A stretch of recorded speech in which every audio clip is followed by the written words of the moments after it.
kids. My kids and I are having a great time. Right until my wife walks in the room. And then I become invisible. Well, excuse me if I'm not just utterly surprised.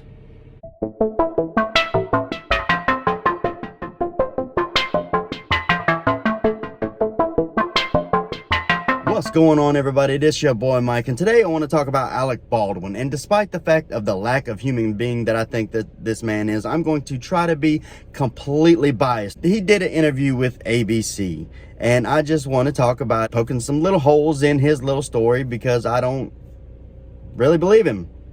So the first and main issue that I have with this interview is the interview itself. He really shouldn't be giving interviews with anyone, and I honestly don't think it's quite legal for him to be doing so, and he knows this already.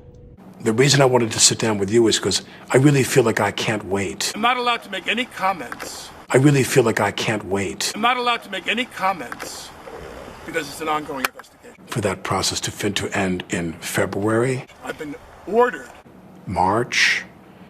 by the Sheriff's Department in Santa Fe. I can't answer any questions about the investigation. I can't.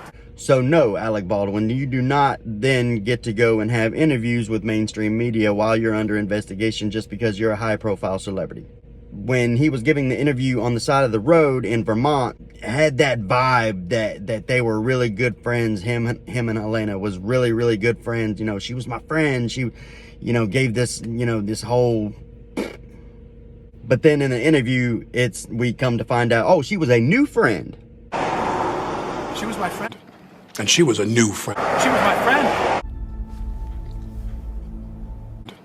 And she was a new friend. I met her and we worked together on some of the mapping out of what we were going to do on the film. That was the first time you met? First time I met Helena, yeah. Another issue I have is the fact that he said that he had no idea that people were stretched so thin to make them make safety mistakes, basically. 6 people walked off your set.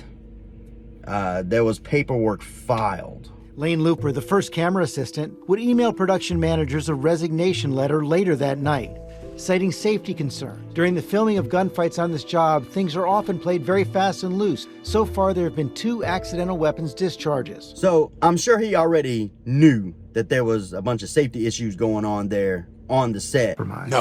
No. I never heard one word about that, none. Being that accidents had already happened. No. I never heard one word about that, none. He said the only thing that was brought to his attention was the fact about the hotels. Like they wanted better hotels. But instead of handling the situation or telling him, okay, we can talk this through, let me see what I can do.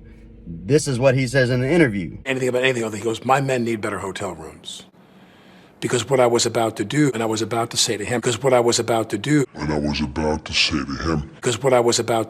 which I've done on any number of films and TV projects, was to give more of my salary back to the production to pay for X. I do believe that if you were going to handle it in that way, you would have at least mentioned it and not let him just sit overnight, but I don't know. Now, he blatantly says that he pulls the hammer back on this gun. And I cock the gun, I go, can you see that? Can you see that? Can you see that? And she says, and then I let go of the hammer of the gun and the gun goes off. I let go of the hammer of the gun and the gun goes off. And that he did not pull the trigger. Well, the trigger wasn't pulled. I didn't pull the trigger. I'm not like a gun enthusiast. I have guns. I like my guns, but I don't just know it all about guns. So I did some research on this prop gun. It is a replica of a very old gun. So with these guns, when you pull the hammer back like what he was talking about, it is very possible for that gun to go off without having to pull the trigger. So I'm not saying that he's lying, but I'm not saying he's telling the truth either. I thought to myself, did she faint?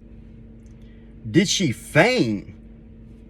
You just said that you pulled the hammer back and the gun went off. You clearly know that she did not faint. I mean, it was like seeing aliens. So first you talk about the gun going off. You think she fainted. Now you seeing aliens? They must have some really good drugs on that Rust set. No. That's inaccurate. All right, now I want you guys to look at something real closely right here. I want to see if you see it real quick. Would never point a gun at anyone and pull a trigger. Did you see it? I'm gonna play it one more time. Would never point a gun at anyone and pull a trigger. Now the slide of his head going up and down, this is what makes me think that he might be lying about him pulling the trigger in the first place. on the side of the road in Vermont giving that interview, he basically said the same words verbatim in this interview, almost exactly. So it's almost like a rehearsal. How many bullets have been fired in films and TV shows in the last 75 years? How many bullets, how many rounds of bullets do you believe have been fired on the sets of movies and TV shows in the last 75 years? No idea. Right. It could even be above 1 billion. Billions in the last 75 years. Now, the very last thing I want to address with you guys is what he said at the very end of the video, which is a very important question. There's only one question to be resolved, only one. That is, where did the live round come from?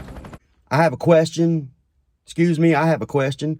Why the hell didn't you take any safety precautions yourself? At that gun is you make sure that it's never pointed at anybody. He should have known that an AD handing you a gun and saying it's cold is Every single time I'm handed a gun on a set. Every time, Mark. They hand me a gun, I look at it, I open it, I show it to the person I'm pointing it to, we show it to the crew. Every single take, you hand it back to the armor when you're done, you do it again. Right. Everyone does it. Everybody knows it. But that's all I got for you. He's a high-profile celebrity, so I seriously doubt he's going to get much of anything if he does get convicted of anything at all. Like and subscribe to my YouTube channel. Love you guys. Hope you guys have an awesome day. I'll holla.